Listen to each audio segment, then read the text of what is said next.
Ils ont travaillé longtemps, voilà, avant de nous sortir, voilà, ce travail, pas seulement de langue, mais de la manière de se tenir devant Dieu, la manière de nous mettre en évidence devant Dieu.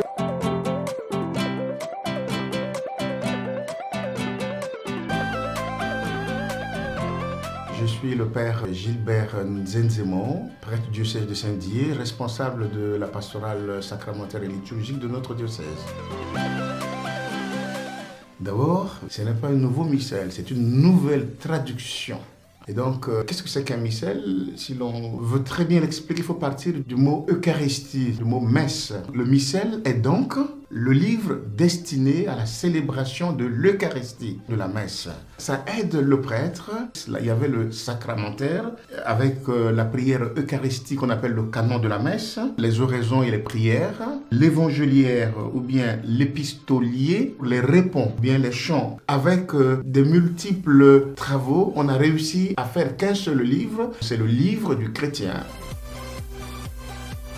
On dit romain, c'est parce que c'est établi à Rome. Bon, l'histoire est longue, hein. Ça a été fixé à Rome. C'est là que ça a commencé, vous voyez. Et puis après, le pape va l'imposer carrément à toute l'Église universelle.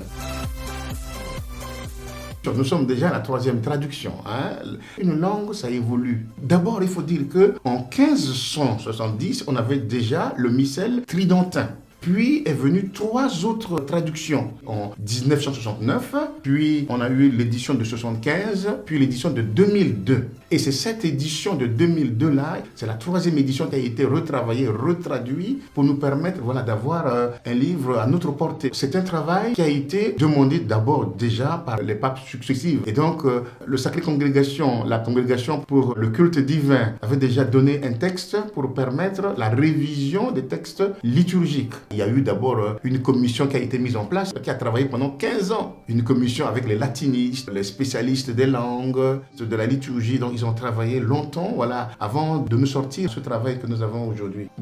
Pas seulement de langue, mais de la manière de se tenir devant Dieu, la manière de nous mettre en évidence devant Dieu. Voilà, c'est ce travail-là qui va nous donner cette nouvelle traduction du missel romain. Bon, je ne pourrais pas, dans un premier temps, dire tous les changements. On aura un temps où je présenterai dans tout le diocèse le travail qui a été fait. Je vais citer les principaux changements. L'édition du présent missel met l'accent sur certains aspects. Une révision des traductions de prières, des préfaces et des dialogues liturgiques. Il y a le renouvellement des formes de la préparation des dons, qu'on appelle la partie offrande. Et il y a la notion de consubstantiel, remplaçant de même nature.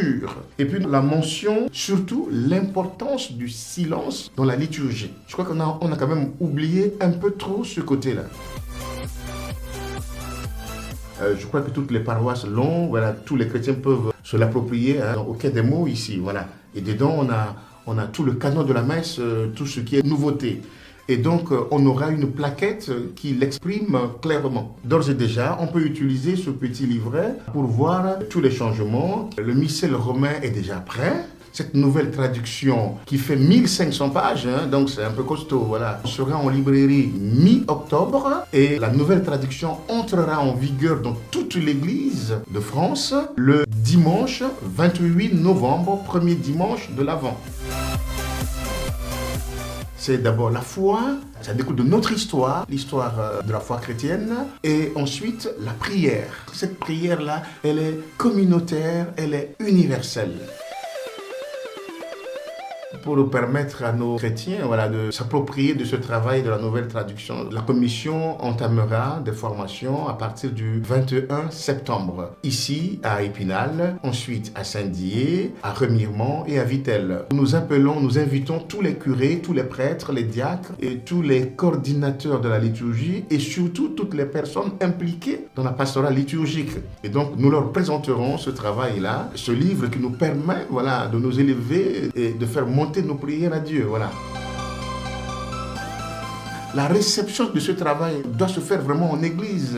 Ma demande à nos chrétiens des Vosges, c'est de se laisser vraiment entrer dans ce travail-là. Ce travail nous permet vraiment, avec toute l'église universelle, de nous élever vers Dieu en communion les uns avec les autres. Ce n'est pas un travail où chacun peut dire non, moi je n'aime pas cette version, je préfère l'ancienne. Non, c'est un travail d'église, tout d'abord, c'est ça. Une nouvelle traduction, vois-tu, est elle-même un acte de tradition, du mystère de la foi.